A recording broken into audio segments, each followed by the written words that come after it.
Assalamualaikum warahmatullahi wabarakatuh. Halo teman-teman semuanya.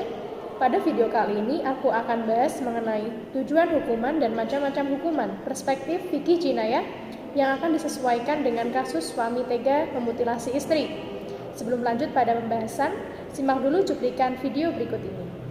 Pembunuhan mutilasi seorang suami di Kabupaten Humbang Hasundutan, Sumatera Utara tega memutilasi istrinya sendiri. Belum diketahui apa motif pelaku.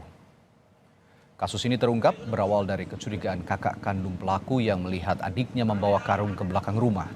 Setelah diperhatikan ternyata karung berisi bagian tubuh manusia sehingga sang kakak langsung menghubungi polisi. Seluruh bagian tubuh korban yang ditemukan polisi dari dalam rumah pelaku kemudian dibawa ke Rumah Sakit Umum Daerah Dolok Sanggul untuk diotopsi. Selain menangkap pelaku, polisi juga menyita sejumlah barang bukti diantaranya parang yang digunakan pelaku untuk memutilasi istrinya. Hingga kini, motif pelaku masih didalami polisi.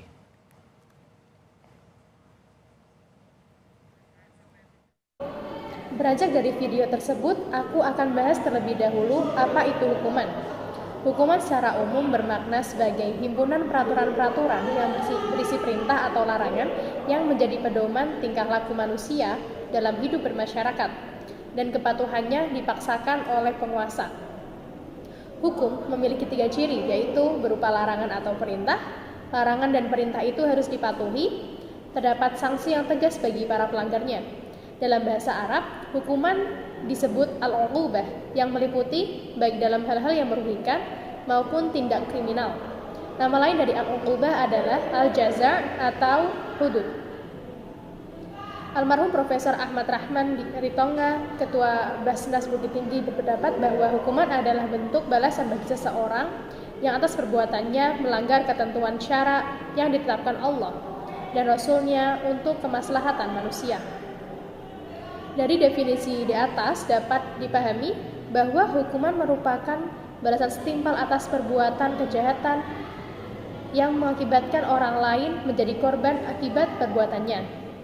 Dalam pengertian lain, hukuman merupakan penimpaan derita dan kesengsaraan bagi pelaku kejahatan sebagai balasan dari apa yang telah diperbuatnya kepada orang lain, atau balasan yang diterima si pelaku akibat pelanggaran syara. Agama adalah hukum Islam itu sendiri, dengan melihat kepada Al-Quran dan Hadis, menggambarkan dan mengajarkan bahwa kita sebagai umat Islam secara pribadi harus menaati dan menjalankan hukum Islam sebaik-baiknya. Karena itu merupakan ketetapan Allah Subhanahu wa taala. Maksud pokok hukum adalah untuk memelihara dan menciptakan kemaslahatan manusia. Hukuman ditetapkan untuk memperbaiki individu, masyarakat, dan menjaga ketertiban sosial. Hukuman itu harus mempunyai dasar baik dari Al-Quran maupun hadis atau lembaga legislatif yang mempunyai kewenangan menetapkan hukuman untuk kasus ta'zir. Selain hukuman harus bersifat pribadi. Artinya, hanya jatuh kepada yang melakukan kejahatan saja. Hal ini sesuai prinsip bahwa seseorang tidak menanggung dosa orang lain. Hukuman juga harus bersifat umum, yaitu berlaku bagi semua orang, karena semua manusia sama di mata hukum. Dari definisi tersebut dapat disimpulkan bahwa hukuman merupakan balasan yang setimpal atas perbuatan kejahatan yang mengakibatkan orang lain menjadi korban akibat perbuatannya. Adapun tujuan hukum dalam Islam disebut ad-daruriyah al-khamis atau al-kulliyah al-khamis. Disebut pula maqasidus syariah, yaitu 5 tujuan utama hukum Islam yang telah disepakati, bukan hanya disepakati oleh ulama Islam, melainkan oleh keseluruhan agamawan. Kelima tujuan utama itu adalah, yang pertama, memelihara agama atau hifdzuddin. Yang kedua, memelihara jiwa atau hifdzun nafas. Yaitu untuk tujuan ini, Islam melarang pembunuhan dan setiap pelaku pembunuhan dikenakan jarimah qisas agar seseorang dapat berpikir 1000 kali untuk melakukan perbuatan ini. Karena jika korban mati, maka pembunuhnya akan mati pula. Yang ketiga yaitu memelihara akal atau hifdzul aql, yang dimana akal sangat penting peranannya bagi manusia. Inilah yang membedakan antara manusia sebagai makhluk Allah yang paling sempurna di antara makhluk yang lain. Akal dipergunakan untuk membedakan mana yang baik dan mana yang buruk, serta mana yang dilarang dan mana yang diperintahkan Allah Subhanahu wa taala. Yang keempat, memelihara keturunan atau kehormatan atau biasanya disebut dengan hifdzun nasl. Yang kelima, memelihara harta atau hifdzul mal. Tujuan lain dari penetapan dan penerapan hukum dalam syariat Islam adalah pencegahan, yaitu menahan orang yang berbuat jarimah agar ia tidak mengulangi perbuatan jarimahnya. Di samping mencegah pelaku, pencegahan juga mengandung arti mencegah orang lain selain pelaku agar ia tidak ikut-ikutan melakukan jarimah. Sebab ia bisa mengetahui bahwa hukuman yang dikenakan kepada pelaku juga akan dikenakan terhadap orang lain yang juga melakukan perbuatan yang sama. Sehingga kegunaan pencegahan adalah menahan orang dari perbuatan itu sendiri untuk tidak ikut mengulangi perbuatannya dan menahan orang lain untuk tidak berbuat seperti itu, serta menjauhkan diri dari lingkungan jarimah. Oleh karena itu, tujuan hukuman adalah pencegahan, maka besarnya hukuman harus disesuaikan dan mampu mewujudkan tujuan tersebut, boleh kurang atau lebih dari batas yang diperlukan. Dengan demikian, hukuman terdapat prinsip keadilan dalam menjatuhkan hukuman, sehingga dapat disimpulkan bahwa tujuan itu efeknya adalah untuk kepentingan masyarakat. Sebab dengan tercegahnya pelaku dari perbuatan jarimah, maka masyarakat akan tenang, aman, tentram, dan damai. Meskipun demikian, tujuan yang pertama yaitu terdapat efek terhadap pelaku. Sebab dengan tidak dilakukannya jarimah, maka pelaku akan selamat dan ia akan terhindar dari penderitaan akibat dari hukuman itu. Selanjutnya yaitu perbaikan dan pendidikan, yaitu mendidik pelaku jarimah agar ia menjadi orang yang baik dan menyadari kesalahannya. Di sini terlihat bagaimana perhatian syariat Islam terhadap diri pelaku. Dengan adanya hukuman ini, diharapkan akan timbul dalam diri pelaku suatu kesadaran bahwa ia menjauhi jarimah bukan karena takut akan hukuman, melainkan karena kesadaran diri dan kebenciannya terhadap jarimah, serta dengan harapan dapat ridho Allah Subhanahu wa taala. Yang ketiga yaitu kemaslahatan masyarakat, yaitu agar orang melakukan kejahatan bukan berarti reaksi dan balasan dari masyarakat terhadap perbuatan pelaku yang telah melanggar kehormatannya, sekaligus juga upaya menenangkan hati korban. Dengan demikian akan terwujudlah rasa keadilan yang dapat dirasakan oleh seluruh manusia dan untuk kemaslahatan. Abdul Qadir Al-Audah mengatakan bahwa prinsip hukuman Islam dapat disimpulkan dalam dua prinsip pokok, yaitu menuntaskan segala perbuatan pidana dengan mengabaikan pribadi terpidana, dan memperbaiki sikap terpidana sekaligus memberantas segala bentuk tidak pidana. Jadi, maksud pokok hukuman adalah untuk memelihara dan menciptakan kemaslahatan manusia serta menjaga mereka dari mafsadah. Karena Islam itu sebagai rahmatan lil alamin untuk memberi petunjuk dan pelajaran kepada manusia. Di samping itu, hukuman juga bertujuan untuk mengusahakan kebaikan serta pengajaran bagi para pelaku jarimah tersebut. Setelah teman-teman mengetahui apa itu hukuman dan tujuan dari hukuman, selanjutnya kita perlu tahu juga nih, apa saja sih macam-macam hukuman? Hukuman dibagi menjadi beberapa macam sesuai dengan tindak pidananya. Penggolongan ini ditinjau dari segi pertalian antara satu hukuman dengan hukuman yang lainnya.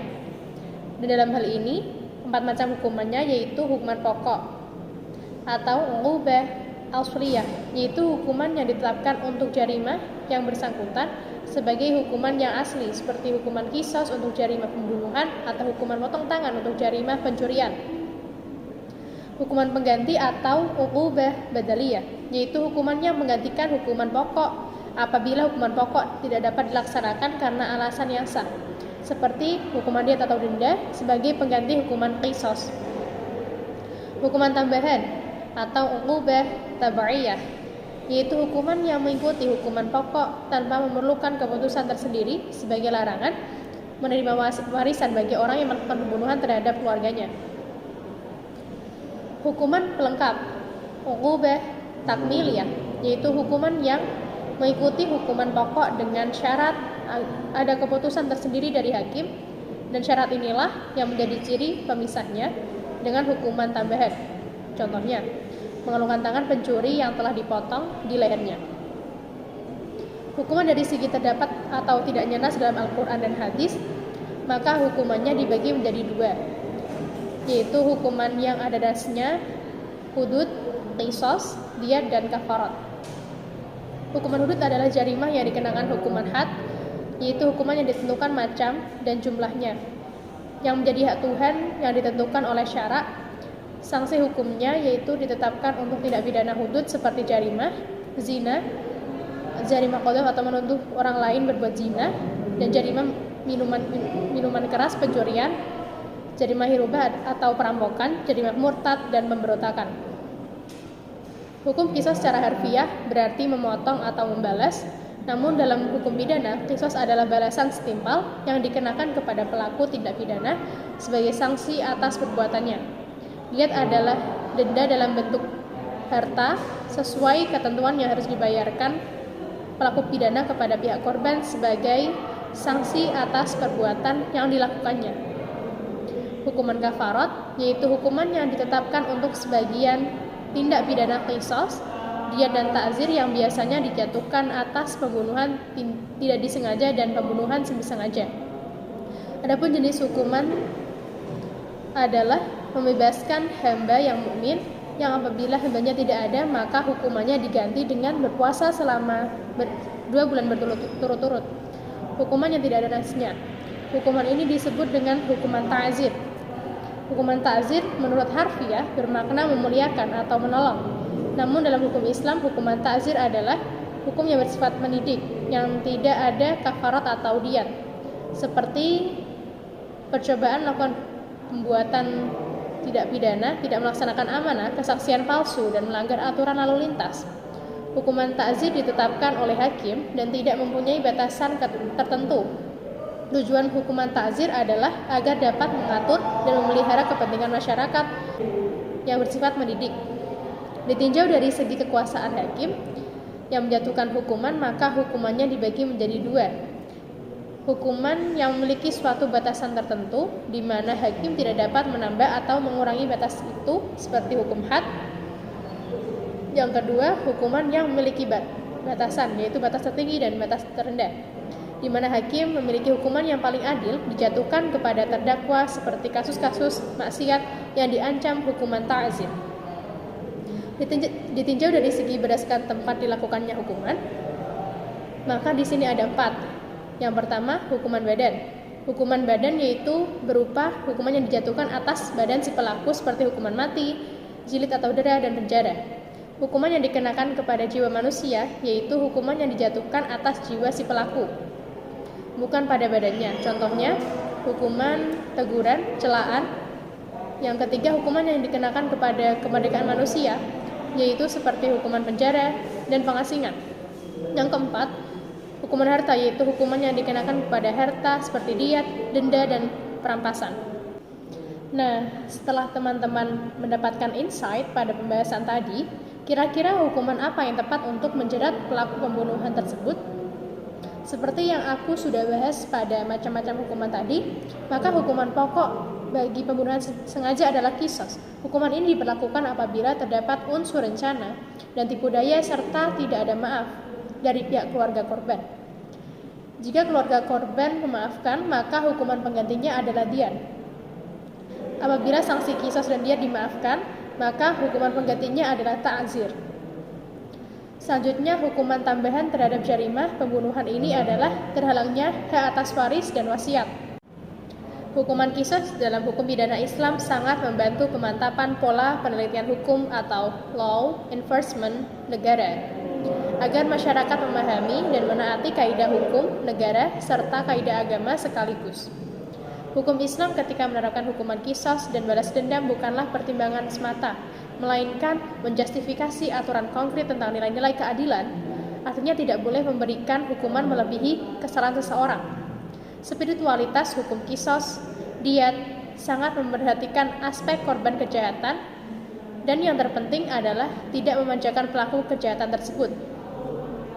Hukuman diet atau ganti rugi, ta'zir yang berupa penjara atau bahkan pembebasan menjadi suatu hal yang mungkin untuk diterapkan dalam persoalan kejahatan pembunuhan. Sanksi diterapkan secara kondisional terkait dengan jenis pembunuhannya, siapa pelakunya, mengapa terjadi pembunuhan, dapat menjadi pertimbangan hakim dalam memutuskan dan menjatuhkan suatu hukuman. Anggapan masyarakat bahwa hukuman qisas adalah hukuman yang primitif, kejam dan tidak berperi kemanusiaan ternyata suatu anggapan yang keliru.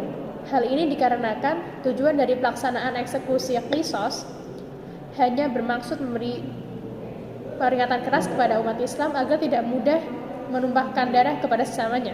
Selain dalam rangka menjalankan syariat agama, keistimewaan dari hukum qisas juga menonjolkan sifat pemaafan, sehingga seseorang bisa terbebas dari hukuman karena ahli waris memaafkan pelaku pembunuhan dan penganiayaan. Namun dalam hal ini, fikih jinayah juga telah menambah hak bagi ulil amri untuk menentukan hukuman tersendiri meskipun ahli warisnya telah memaafkan. Dengan demikian sebenarnya hukuman qisas diat lebih sederhana dan fleksibel. Finally, kita sudah di penghujung video. Terima kasih sudah menonton sampai akhir. Mohon maaf jika banyak kesalahan kata dalam berucap dan kesalahan dalam penyampaian. Akhirul kalam, wassalamualaikum warahmatullahi wabarakatuh.